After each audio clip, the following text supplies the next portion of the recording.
Welcome to SV6 news సమగ్ర సమాచార వారధి. కంటోన్మెంట్ ప్రాంతాన్ని జీహెచ్ఎంసీలో కలిపేందుకు విలీన ప్రక్రియ ప్రారంభమైన నేపథ్యంలో కంటోన్మెంట్ కాంగ్రెస్ నాయకులు, కంటోన్మెంట్ వికాస్ మంచ్ నాయకులు సంబరాలు జరుపుకున్నారు. పెకెట్ డాక్టర్ బిఆర్ అంబేద్కర్ బాబు జగజ్జీవన్ రామ్ కూడలి వద్ద జరిగిన సంబరాలకు ముఖ్య అతిథిగా హాజరైన కంటోన్మెంట్ ఎమ్మెల్యే శ్రీ గణేష్ హాజరయ్యారు. కంటోన్మెంట్ ప్రజలంతా కూడా బాణసంచా కాల్చి స్వీట్లు పంచుకుని సంతోషాన్ని వ్యక్తం చేశారు. కంటోన్మెంట్ ప్రాంతాన్ని జీహెచ్ఎంసీలో విలీనం చేసే ప్రక్రియలో ముఖ్యమంత్రి రేవంత్ రెడ్డి చేసిన కృషి ఎనలేనిదని వారన్నారు. కేంద్ర రక్షణ శాఖ అధికారులు, మంత్రిత్వ శాఖతో ముఖ్యమంత్రి రేవంత్ రెడ్డి పలుమార్లు చర్చించి విలీన ప్రక్రియకు ముందడుగు పడే విధంగా కృషి చేశారని, ఇది కాంగ్రెస్ విజయమని అన్నారు. కంటోన్మెంట్ ప్రాంతానికి స్వతంత్రం వచ్చినట్లుగా ఉందని, గత కొన్ని సంవత్సరాలుగా అనేక ఆంక్షలు, సమస్యల వలయంలో కొట్టుమిట్టాడుతున్న కంటోన్మెంట్ కు విముక్తి లభించిందని కంటోన్మెంట్ ఎమ్మెల్యే శ్రీ గణేష్ అన్నారు. 2-3 నెలల్లోగా విలీన ప్రక్రియ పూర్తవుతుందని పేర్కొన్నారు. హైదరాబాద్ లో జరుగుతున్న అభివృద్ధి మాదిరిగానే కంటోన్మెంట్ లో కూడా అభివృద్ధి జరగనుందని అన్నారు. విలీనానికి ప్రక్రియ పూర్తయితే అనేక దీర్ఘకాలిక సమస్యలకు పరిష్కారం లభించనుందని తెలియజేశారు. బోర్డులో ఉన్న వాళ్ళందరి ప్రజలందరికీ స్వతంత్రం వచ్చినట్టుంది, ఎంతో సంతోషంగా ఉంది.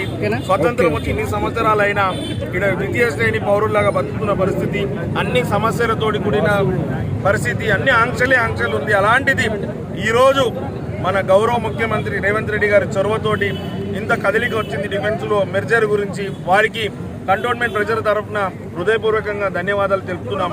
వారి లేకుంటే ఇది సాధ్యమయ్యేది కాదు. ఎందుకంటే వారు ఇక్కడ స్థానికంగా ఎంపీ ఉండే కాబట్టి అనేక సార్లు మన కంటోన్మెంట్ సమస్యలు పార్లమెంట్లో ప్రస్తావించి సమస్యల గురించి పోరాడిన వాళ్ళు మన గౌరవ ముఖ్యమంత్రి గారు కాబట్టి ఈరోజు వారికి సమస్యలన్నీ తెలుసు. అందుగురించి ఈ మెర్జ్ కావాలని వారు వచ్చినప్పటి నుంచి కంటిన్యూస్గా ప్రాసెస్లో వాళ్ళతో కలవడం, డిఫెన్స్ మినిస్టర్ గారితో కావచ్చు, స్వయాన ప్రధానమంత్రి మోదీ గారితో కలిసి వారు చెప్పడంతో ఈరోజు ఈ స్టెప్స్కి రావడం మీరు అందరికీ తెలుసు. గత 3-4 రోజుల కిందట కూడా డిఫెన్స్ మినిస్టర్ గారిని కలిసి వారి మీద ఒత్తిడి తీసుకొచ్చి ఎట్టి పరిస్థితుల్లో ఇది మెర్జ్ అయితేనే ప్రజా సమస్యలు పరిష్కారం అయితే ప్రజలు సంతోషంగా ఉంటారని చెప్పడంతో వారు అక్కడ ఉన్నప్పుడే ఈ కదలిక జరిగి ఇప్పుడు మనకి లెటర్స్ అంతా వచ్చేసి ఈ విలీనం ప్రాసెస్ కంప్లీట్ చేసే పరిస్థితి దాకా వచ్చిందంటే అది కేవలం సాధ్యం కాదు. వారి సత్తా ఎంత అంటే ఎన్నో రోజుల నుంచి మీకు అందరికీ తెలుసు ట్రాఫిక్ సమస్య ఉండే, కరీంనగర్ వెళ్ళే దారి కావచ్చు, నిజామాబాద్ వెళ్ళే దారి కూడా వారి చొరవతోటే ఎలివేటెడ్ కారిడార్కి శంకుస్థాపన చేయగలిగాం.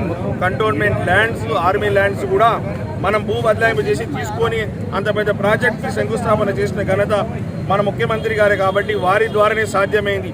మీరు అందరూ అనుకోవచ్చు మొత్తం 62 అయినప్పుడు ఇదేంది అనేసి, కానీ అనేక సార్లు మీరు గమనించుంటే గతంలో జరిగిన ప్రక్రియలో అన్ని కంటోన్మెంట్ బోర్డులు ఒకటి, సికింద్రాబాద్ కంటోన్మెంట్ మరొకటి లాగా వీళ్ళు డిఫరెన్షియేట్ చేసి మాట్లాడారు కాబట్టి అలాంటి పరిస్థితులను కూడా ఇలా ఈజీగా చేయడానికి ఏకైక వ్యక్తి మన గౌరవ ముఖ్యమంత్రి గారే కాబట్టి వారికి మరొకసారి హృదయపూర్వకంగా ధన్యవాదాలు.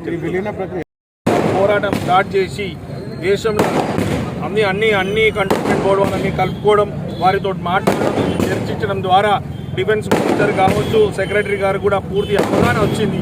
ఇప్పుడు కూడా కొంతమంది బీజేపీ వాళ్ళు కావాలని వాళ్ళ పబ్బం గడుపుకోవడానికి ఇప్పుడు ముఖ్యంగా ఈ అందరికి లాభం కాబట్టి ఎవరైతే కంటోన్మెంట్ బోర్డు ద్వారా లబ్ధి పొందుతుర్రో వారందరూ కావాలని దీన్ని ఆపడానికి ప్రయత్నిస్తున్నారు. కానీ వారు ఈసారి ఖాళీ మసైపోతారు. ఎందుకంటే మన గౌరవ ముఖ్యమంత్రి నెలల పూర్తి స్థాయిలో ప్రాసెస్ కంప్లీట్ అవుతుంది.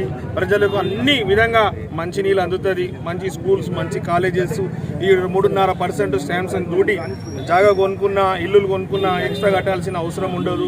ఇల్లులు కట్టుకోవాలన్నా కూడా ఇప్పుడు బోర్డు మీటింగ్లోనే వాళ్ళ బిల్డింగ్ పర్మిషన్ పాస్ అయ్యే పరిస్థితి గతంలో ఉండే కాబట్టి అలాంటిది లేకుండా ఇప్పుడు ఈజీగా అందరికి బిల్డింగ్ పర్మిషన్లు వస్తాయి.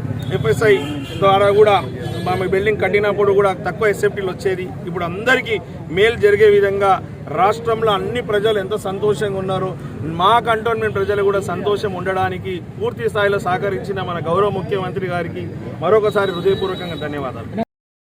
గత 5 సంవత్సరాల నుండి మేము వికాస్ మంచిగా పోరాటం చేస్తూ కేంద్ర ప్రభుత్వాలకు మేము నివేదికలు అందిస్తూ పార్లమెంట్ సమీపంలో జంతర్ మంతర్ దగ్గర మేము ధారణ చేసి ప్రభుత్వానికి ఇక్కడ కంటోన్మెంట్ ప్రాంత ప్రజల సమస్యలను తీసుకొచ్చి వినతి పత్రాల రూపంగా, మరి ధారణ రూపంగా, కార్యక్రమాల రూపంగా కేంద్ర ప్రభుత్వాల మీద ఒత్తిడి తీసుకొచ్చి ఈరోజు ఈ యొక్క ప్రాసెస్ కంటోన్మెంట్ విలీనం మరి లోకల్ గవర్నమెంట్ల విలీనం కావడానికి ఏదైతే నాంది పలికిందో ప్రాసెస్ మొదలవుతుందో ఈ కంటోన్మెంట్ వికాస్ మంచ్తో పాటు ప్రజల విజయము, అలాగే దేశంలో ఉన్న 62 కంటోన్మెంట్ల 80 లక్షల జనాభా విజయంగా భావిస్తున్నాం.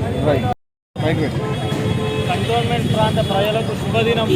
ఎందుకంటే విలీన ప్రాసెస్ స్టార్ట్ అయింది కాబట్టి ఈ విలీనంతో కంటోన్మెంట్ ప్రజలు హైదరాబాద్తో ధీటుగా అభివృద్ధి చెందే ఆస్కారానికి ముందు పోతున్నారు. దీనికి ఈ విలీన ప్రాసెస్ షురూ చేయడానికి రేవంత్ రెడ్డి గారు, మా ఎమ్మెల్యే శ్రీ గణేష్ గారు చేసిన చొరవ చాలా పెద్దది. వికాస్ మంచ్ పోరాటానికి వాళ్ళు ముందుండి మాకు ప్రోత్సాహం ఇచ్చి ముందుకు నడిపించినందుకు ముందుగా రేవంత్ రెడ్డి గారికి, గణేష్ గారికి కృతజ్ఞతలు తెలియజేస్తున్నాం. కంటోన్మెంట్ ప్రాంతాన్ని హైదరాబాద్తో ధీటుగా అభివృద్ధి పదంలో ముందుకు తీసుకుపోతామన్న సంపూర్ణ విశ్వాసం ఉంది. కంటోన్మెంట్ ప్రజలకి ఈ విజయం చాలా చారిత్రక